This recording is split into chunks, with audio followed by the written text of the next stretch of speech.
Bonjour à tous, bienvenue dans cette nouvelle vidéo. Je suis Meryl, coach en nutrition. Et aujourd'hui, c'est vraiment un coup de gueule. J'en ai marre d'entendre que pour maigrir, il faut compter ses calories et il faut être en déficit calorique.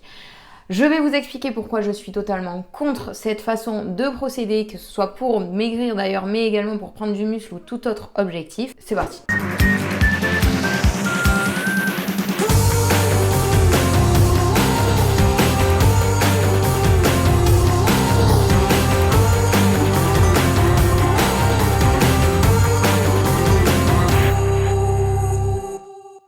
Alors, j'ai tellement d'arguments pour vous convaincre en fait d'arrêter de faire ça, d'arrêter de suivre ce genre de conseils que pour éviter de parler pendant 8h30 et pour avoir une vidéo, tu vois, un peu structurée, j'ai écrit quelques bullet points, on va dire. Donc, si tu me vois baisser la tête, c'est totalement normal, ok? Alors, la raison numéro 1 pour laquelle il faut arrêter de compter ses calories pour chercher un déficit calorique à tout prix, c'est que en fait, vous créez un déséquilibre. Je m'explique.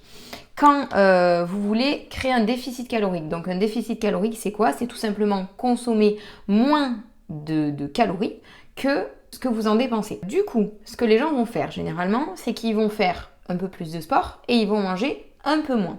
Sauf que là, vous allez créer un déséquilibre parce que c'est totalement l'inverse qu'il faudrait faire. Au plus on demande à notre corps de créer de l'énergie et au plus on fait des activités, qu'elles soient physiques ou intellectuelles, au plus on a besoin d'énergie. Et donc du coup, au plus on a besoin d'aliments qui apportent en fait cette énergie-là.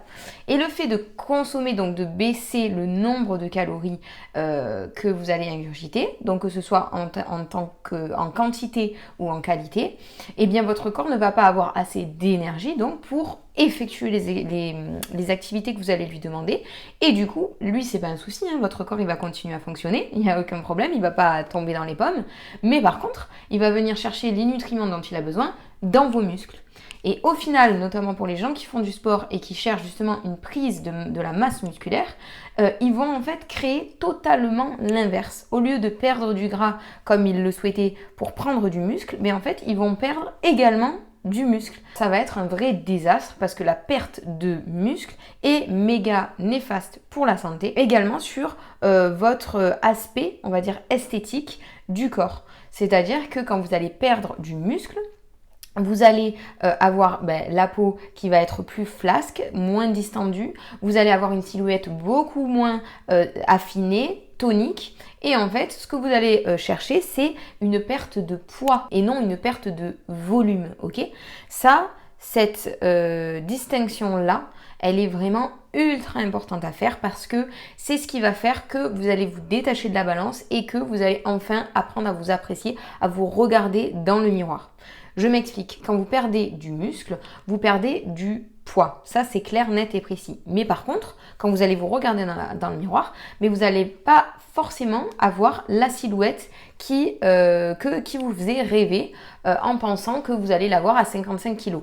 Parce que le poids est totalement dissocié de la silhouette et de vos mensurations. C'est d'ailleurs pour ça que moi, en cabinet, je prends en priorité en fait les mensurations, tour de poitrine, tour de taille, tour de hanche, tour de cuisse, tour de bras, parce que c'est vrai, c'est ça en fait qui va vraiment bouger. Vous allez peut-être perdre 5 kg de gras, mais en mangeant correctement si tout va bien, vous allez peut-être prendre 3, 4, 5 kg de muscle. Donc au final, sur la balance, ça peut s'équilibrer, mais le muscle étant plus lourd que la graisse et la graisse prenant plus de volume que le muscle, eh bien, en fait, le poids ne va plus du tout être en accord avec votre poids idéal que vous avez imaginé et votre silhouette idéale que vous avez également imaginée. Qu'est-ce qui vous importe, vous? C'est de faire 50 kg sur la balance? Ou c'est de vous sentir bien dans votre corps, d'avoir des jolies formes et d'être surtout tonique et énergique. Qu'est-ce qui vous importe? Je pense que c'est la deuxième. Si vous me répondez la première solution, là, je peux plus rien pour vous, ok? Donc du coup, en ne mangeant pas assez gras, pas assez protéiné, vous allez perdre en muscle et vous allez potentiellement garder votre gras. Donc, je me suis un peu éparpillée normalement.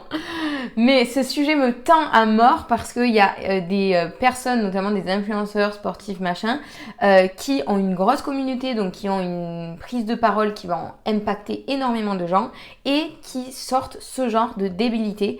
Et moi, ça me rend dingue parce que ils ne rendent pas service aux gens, ils n'apprennent pas aux gens à manger correctement, mais juste à perdre un poids bien défini sur la balance et ça s'arrête là. Et moi, ça n'est pas du tout ma vision de la nutrition.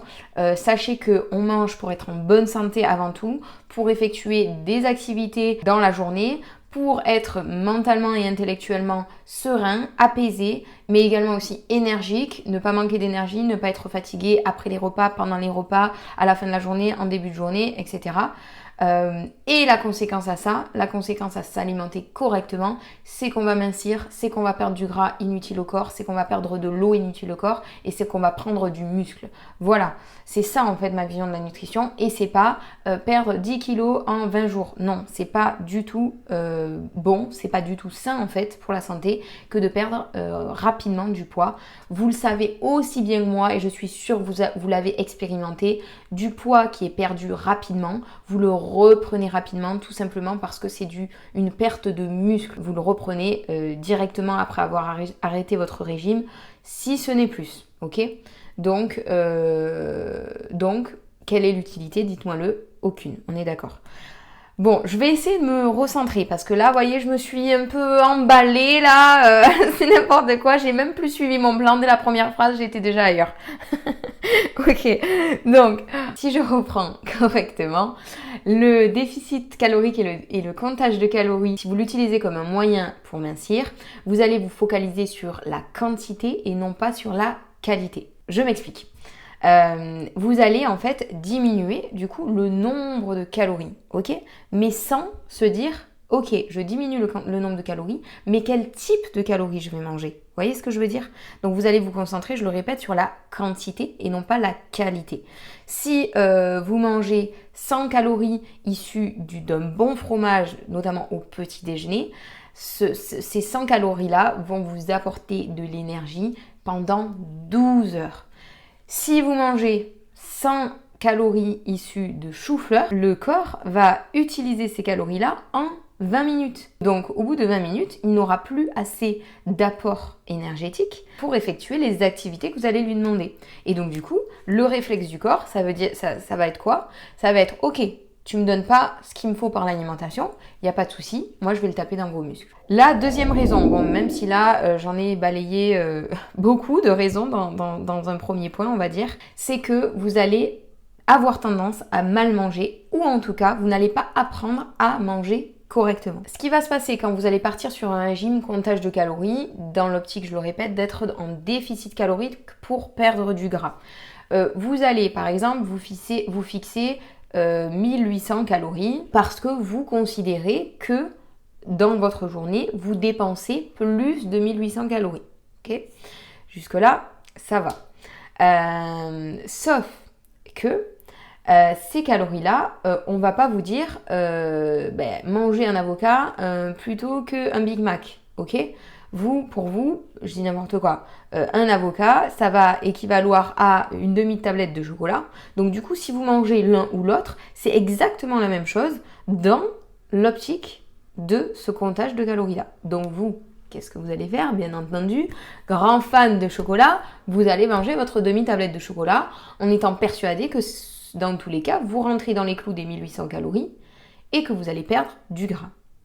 Donc là, vous me voyez venir et vous comprenez effectivement le problème qui est de compter ces calories. C'est qu'en fait, la tablette de chocolat, elle va vous apporter du sucre, elle va vous apporter des nutriments certes, mais qui vont être totalement différents que ce que l'avocat aurait pu le faire.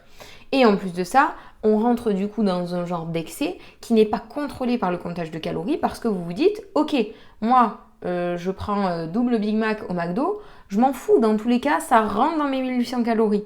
Donc en fait, je m'en fous que ce soit mauvais pour la santé, que ce soit bourré de sucre, de sel, que ce soit un produit industriel, que ce soit bourré également de conservateurs, d'acidifiants, de stabilisants, de trucs horribles pour la santé, tant que, encore une fois, ça rentre dans mes 1800 calories.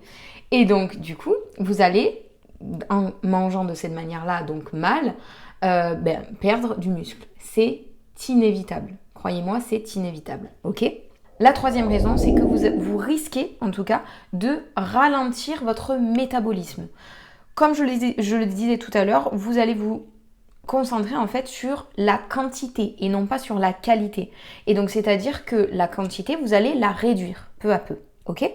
Et cette réduction de quantité-là, ça veut dire, c'est ce qui va en fait créer un ralentissement du métabolisme, à savoir que en fait, votre corps, il s'adapte à ce que vous lui faites, ok ? C'est pas votre corps qui a un métabolisme lent, c'est vous qui le ralentissez parce que vous le nourrissez peu.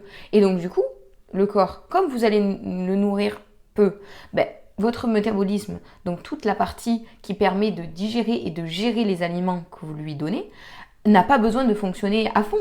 Lui, il s'adapte à ce que vous lui donnez, encore une fois. Donc, en fait, votre métabolisme va ralentir peu à peu, peu à peu, peu à peu, ce qui fait que lorsque vous allez faire un repas, par exemple, de fête, où vous allez boire et manger en grande quantité, ou bien que vous allez aussi mal manger sur... c'est pas forcément une question de quantité, ça peut être aussi mal manger sur un moment donné. Par exemple, vous allez manger un gâteau. En fait, votre corps ne va pas avoir toutes les armes, donc à savoir un métabolisme rapide, pour gérer ces excès ou ces mauvais aliments. Et donc du coup, il va le gérer que partiellement, et le reste, qu'il n'aura pas le temps de gérer, parce que là on parle de temps, métabolisme lent ou rapide, il va le stocker, tout simplement. Et ça va être tout simplement une course à, on va diminuer peu à peu le nombre de calories, jusqu'à manger comme un enfant de 8 ans. Et en fait, ça va être une catastrophe. Vous allez vous carencer, vous allez vous sous-nutrir et ça va être une catastrophe pour votre santé. La dernière raison, et pas des moindres, c'est que c'est ultra malsain. Je vous conseille vivement de faire attention ou en tout cas de vous renseigner sur des témoignages de personnes qui sont atteintes de TCA, donc à savoir c'est des troubles du comportement alimentaire, et où le fait de compter leurs calories, ça a été un déclencheur pour ces personnes-là. J'ai vu plusieurs cas, notamment d'anorexie, mais également de boulimie ou d'autres TCA, qui en fait sont passés par ce comptage de calories-là et qui sont en fait tombés dans ce cercle infernal. Et les TCA, une fois qu'on met le doigt dedans, c'est très dur de s'en sortir. En tout cas, c'est très long. C'est tout à fait possible, mais c'est très long. Et malheureusement, ce comptage de calories-là est méga dangereux pour ces personnes-là qui ont une sensibilité, une fragilité concernant ce genre de troubles. Et c'est aussi pour ça que je suis super énervée contre les gens qui ont une grosse communauté qui les écoute et qui continuent encore en 2023 de conseiller de compter ses calories pour perdre du poids ou pour prendre du muscle. Moi, je trouve ça scandaleux parce que c'est carrément dangereux pour votre santé, qu'elle soit physique, on l'a vu tout à l'heure, beaucoup de carences, mais qu'elle soit aussi du coup mentale par rapport à ce que je vous dis. Voilà, et pour finir, socialement, c'est juste infaisable en fait. Infaisable, vous n'allez pas, quand vous allez manger chez une copine, chez vos parents ou au restaurant, demander combien de cuillères à soupe d'huile d'olive ils ont mis dans leurs pâtes ou dans leur saumon pour le cuire. C'est vraiment ultra contraignant, donc toute façon de manger qui est contraignant, vous allez la tenir sur du court terme. Et du court terme, ça veut dire quoi ? Ça veut dire que vous allez peut-être perdre du poids sur du court terme. J'ai bien dit du poids, pas du volume, on l'a vu tout à l'heure. Mais qu'au bout d'un moment, vous allez être obligé d'arrêter ce régime-là parce que trop contraignant. Donc, vous n'allez pas pouvoir vivre en fait éternellement en comptant vos calories. Et du coup, une fois que vous allez arrêter ça, vous allez, ou en tout cas vous risquez, de reprendre le poids qui est perdu et qui sera majoritairement, vous l'aurez compris si vous mangez mal, du muscle. Et comme c'est très malsain pour le corps de perdre du muscle, le corps ne veut pas lui perdre du muscle. Donc en fait, il va le reprendre, tout simplement. Et vous serez dégoûté parce que vous aurez perdu 10 kilos, mais vous en aurez repris 15, tout simplement. Voilà, je suis dans un état de nerfs Incroyable. Je suis désolée si ça a été un peu en vrac. Je pense que ça l'a été. Je vais essayer de structurer un petit peu ma vidéo avec des chapitres, des choses comme ça pour que ce soit un peu clair pour vous. Moi, je vous invite vraiment dans les commentaires à nous raconter votre expérience dans le déficit calorique. Peut-être que le déficit calorique vous a aidé à perdre du poids sur un court terme en suivant sur une façon de manger saine ou en vous faisant accompagner. Parce que ça aussi, je dois le dire, si vous vous faites accompagner dans un déficit calorique, il se peut que ce déficit calorique soit sain. Si il y a une date de début et une date de fin dans ce déficit calorique. Mais seulement si vous vous faites accompagner ou si vous-même vous avez des connaissances en nutrition assez solides pour ne pas créer de carence et amener à votre corps tous les nutriments qu'il a besoin au quotidien. Voilà, donc je vous invite à partager votre expérience en commentaire. Sur ce, je vous fais plein de bisous et je vous dis à bientôt dans la prochaine vidéo.